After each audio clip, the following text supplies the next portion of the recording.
Hello everyone, welcome to another video of comprehensive biology learning. आज के video में हम लोग डिस्कस करने वाले हैं topic 9.5 that is evolution and classification of class 10th biology. इससे पिछले वीडियोस में हमने पढ़ा है स्पीसीएशन के बारे में, इवोल्यूशन के बारे में और क्या क्या रीजंस हो सकते हैं किसी स्पीशीज़ के इवोल्यूशन के पीछे। So if you are new, just subscribe the channel and see all the videos from beginning. I have more content, so it will be helpful to you. So let's start. Classification. Classification is the grouping of organisms into categories on the basis of their characteristics.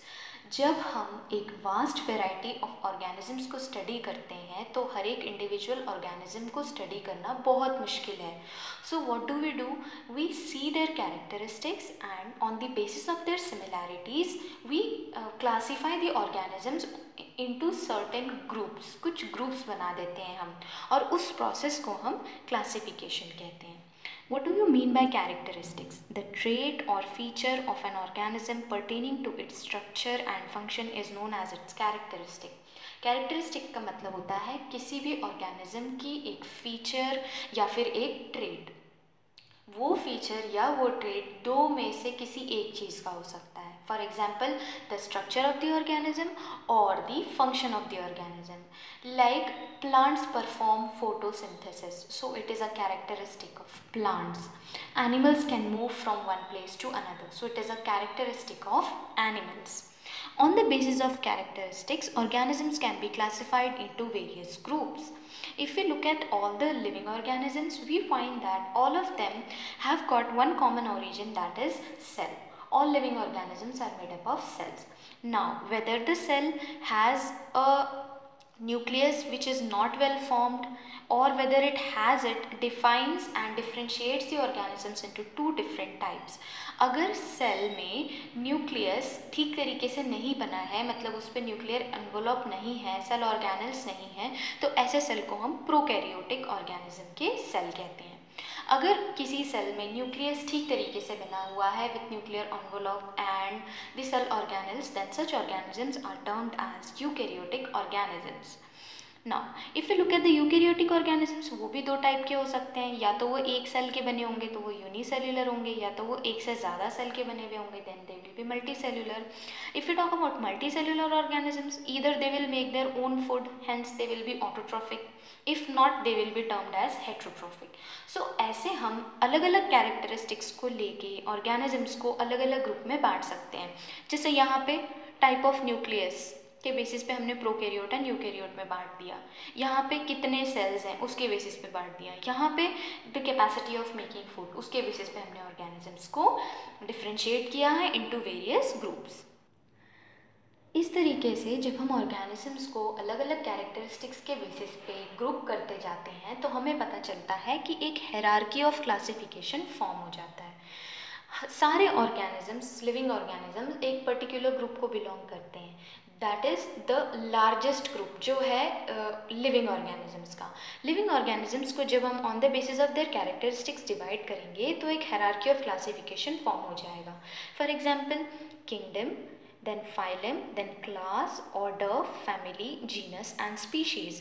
जैसे जैसे हम hierarchy में नीचे आते हैं, number of organisms कम होते चले जाते हैं, लेकिन उनके जो कॉमन कैरेक्टरिस्टिक्स होते हैं वो इंक्रीज होने लग जाते हैं. ठीक है, तो एक स्पीशीज़ एक ऐसा ग्रुप ऑफ ऑर्गेनिज्म होगा जिसमें सबसे ज़्यादा कॉमन कैरेक्टरिस्टिक्स होंगे. इसका मतलब उसके एंसेस्टर सबसे ज़्यादा कॉमन होंगे. Whereas if we talk about kingdom, kingdom would be a vast group जिसमें ऑर्गेनिजम्स के कैरेक्टरिस्टिक्स बहुत कम हद तक एक दूसरे से मिलेंगे. तो जितने ज़्यादा कैरेक्टरिस्टिक्स एक दूसरे से रिसेंबल करते हैं उतना ही ज़्यादा चांस है एक कॉमन एंसेस्टर होने का.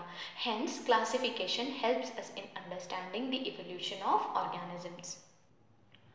Okay, now if you want to trace the evolutionary relationship between organisms, we must understand what are the common features in the organisms. The common features that develop in organisms develop due to two reasons. या तो उनके ancestors एक जैसे हैं because of ancestry, या तो वो एक तरीके के environment में रह रहे हैं तो they have to adapt themselves, that is why they show common characteristics. जो फीचर्स या जो ऑर्गन्स एंसेस्ट्री की वजह से एक जैसे हो जाते हैं दे आर होमोलोगस ऑर्गन्स। जो फीचर्स या जो ऑर्गन्स अडेप्टेशंस की वजह से एक जैसे होते हैं they are known as analogous organs.